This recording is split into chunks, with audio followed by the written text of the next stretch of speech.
wabarakatuh. Selamat pagi anak-anak. Bagaimana kabarnya hari ini? Alhamdulillah semuanya dalam keadaan baik-baik semua. Sebelum kita memasuki pelajaran pada hari ini, alangkah lebih baiknya kita berdoa terlebih dahulu. Berdoa dimulai.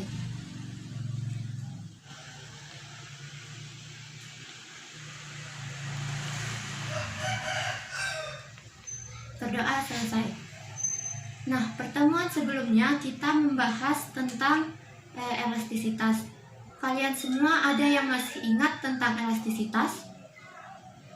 Nah, benar. Elastisitas merupakan kecenderungan bahan padat untuk kembali ke bentuk aslinya setelah terdeformasi.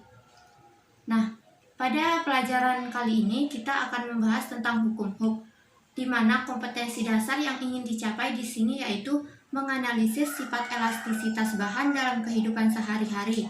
Dengan indikator yang pertama, menganalisis pengaruh gaya pada hukum Hooke. Yang kedua, merumuskan persamaan hukum Hooke. Dan tujuan pembelajaran yang ingin dicapai yaitu yang pertama, peserta didik mampu menjelaskan konsep hukum Hooke. Yang kedua, peserta didik mampu menjelaskan pengaruh gaya pada hukum Hooke. Yang ketiga, peserta didik mampu menghitung persamaan pada hukum Hooke. Dan yang terakhir, peserta didik mampu menjelaskan pemanfaatan pegas yang ada dalam kehidupan sehari-hari. Nah, sebelum masuk kepada materi, Ibu ingin bertanya, mengapa ketika kita duduk di atas kasur akan terlihat bentuk kasur tersebut sedikit masuk ke dalam.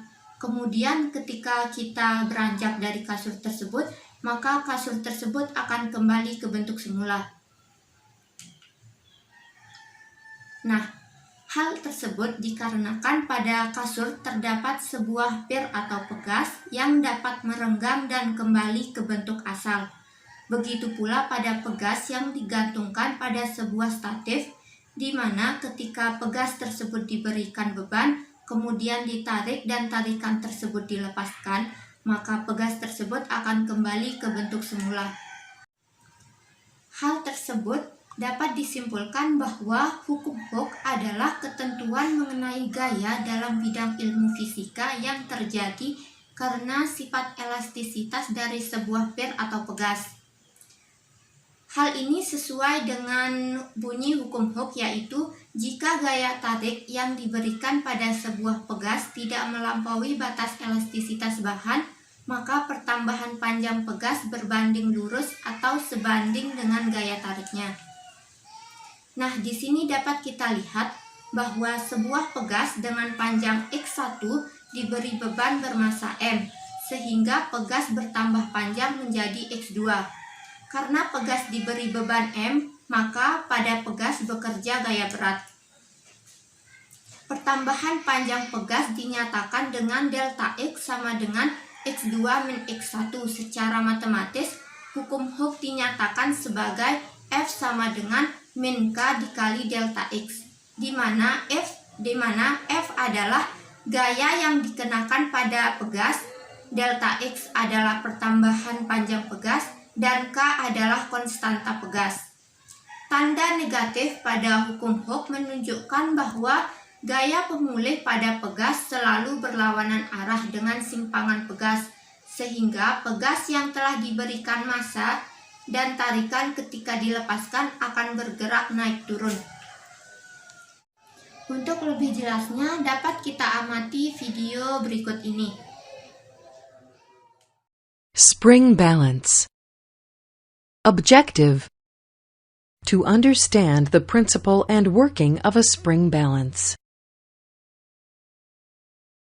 A spring balance is used for measuring the weight of an object.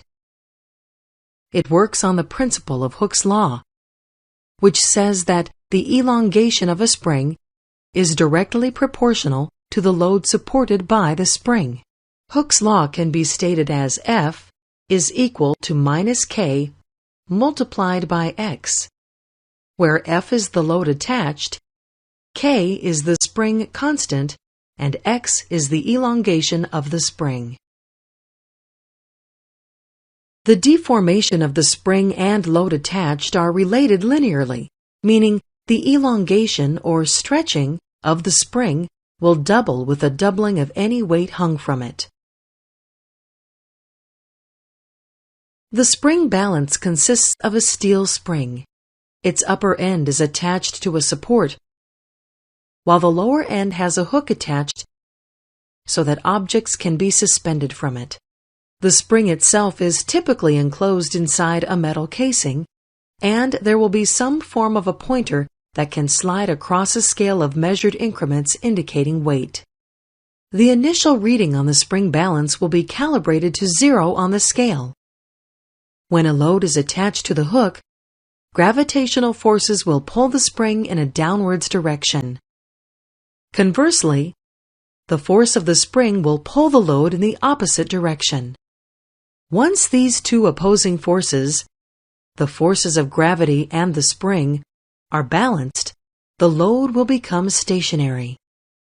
The pointer will move along the scale, stopping at a reading which will give the weight of the load.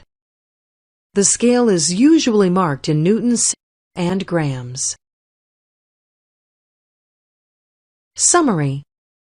The spring balance works on the principle of Hooke's law. The spring balance is used to measure the weight of a body that is attached to the hook of the spring.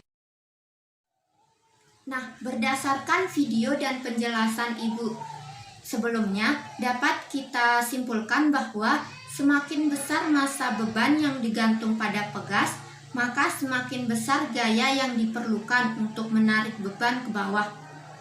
Regang tidaknya suatu pegas dipengaruhi oleh massa beban yang digantungkan. Dari video tersebut dapat disimpulkan bahwa gaya yang bekerja pada pegas berbanding lurus dengan pertambahan panjang pegas. Setiap kali ditambahkan beban pada pegas, maka panjang pegas semakin bertambah panjang sebanding dengan gaya berat yang bekerja pada benda. Mungkin itu saja penjelasan dari Ibu untuk hari ini. Pada pertemuan selanjutnya kita akan membahas tentang aplikasi hukum Hooke, di mana susunan pegas secara seri dan paralel. Untuk tugas pada materi ini akan Ibu kirimkan lewat aplikasi Classroom yang tanggal deadline-nya akan Ibu cantumkan di sana. Mungkin itu saja untuk hari ini. Wassalamualaikum warahmatullahi wabarakatuh.